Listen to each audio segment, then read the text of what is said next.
Good morning. Today we received great news for our economy and our recovery and for the American people.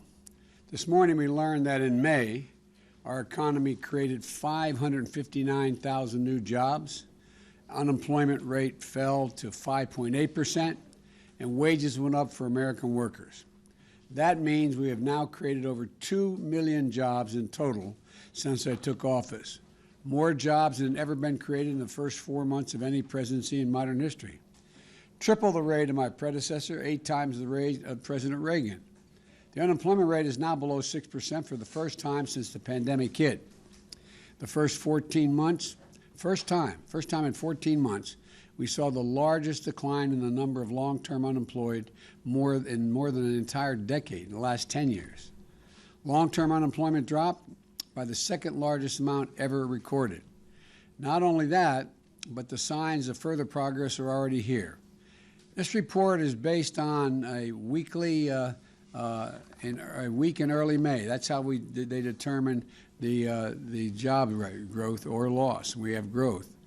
And that week in May, we only had 35% of working age adults had been fully vaccinated.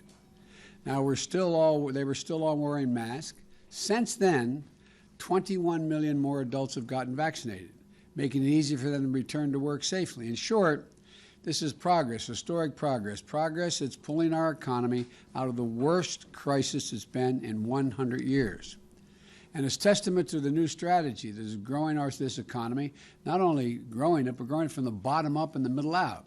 Remember, when I took office in January, our economy was in a tailspin. Job growth had stalled. COVID was raging. Average initial claims for unemployment insurance were over 830,000 per week. Now those claims have fallen below 430,000, about half of what they were when I took office. Before I took office, almost 24 million Americans were going hungry. Remember those long lines of cars, miles long, people waiting for just a box of food to be put in their trunk? That number has already dropped by 25%. Still too many, but clear progress. Before I took office, independent experts were projecting that the American economy would grow by 3 or 4% in 2021, this year. This week, the Organization of Economic Cooperation and Development, the so-called OECD, which makes up a group, includes the world's largest economies in its membership, and has been one of the leading bodies analyzing economic growth worldwide and individual nations, increased their projection for U.S. economic growth this year to 6.9% in 2021. That's the fastest pace in nearly 4 decades. In fact, the U.S. is the only major economy where projections of future growth are stronger today than they were before the pandemic hit in 2020.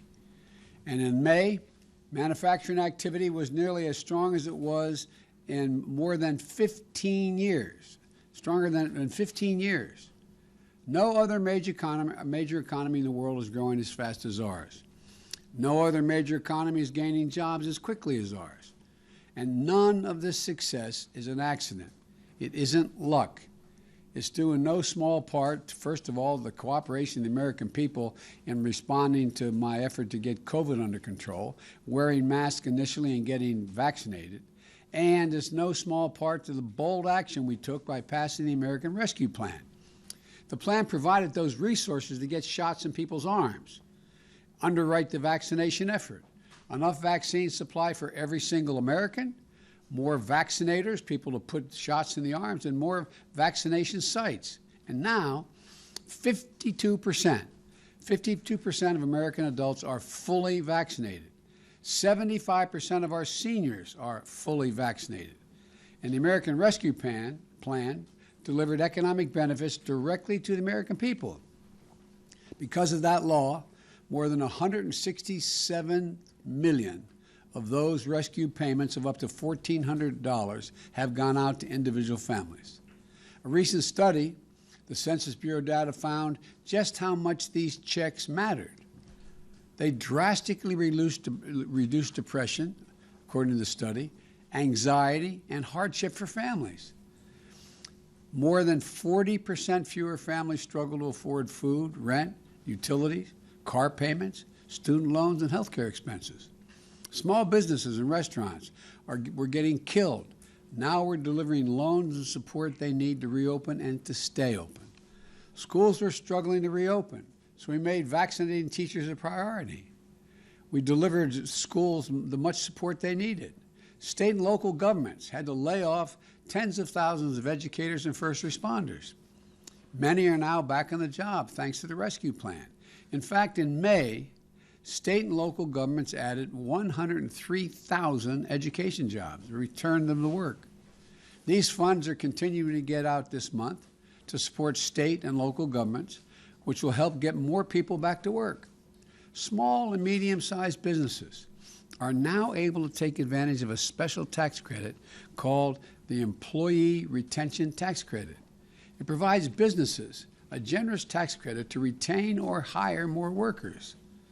Through our Restaurant Revitalization Fund, we anticipate being able to help over 100,000 hard-hit restaurants stay open or reopen.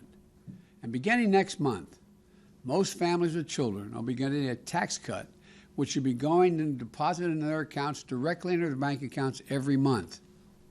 We know that access to child care is one of the biggest barriers in the way of parents going back to work.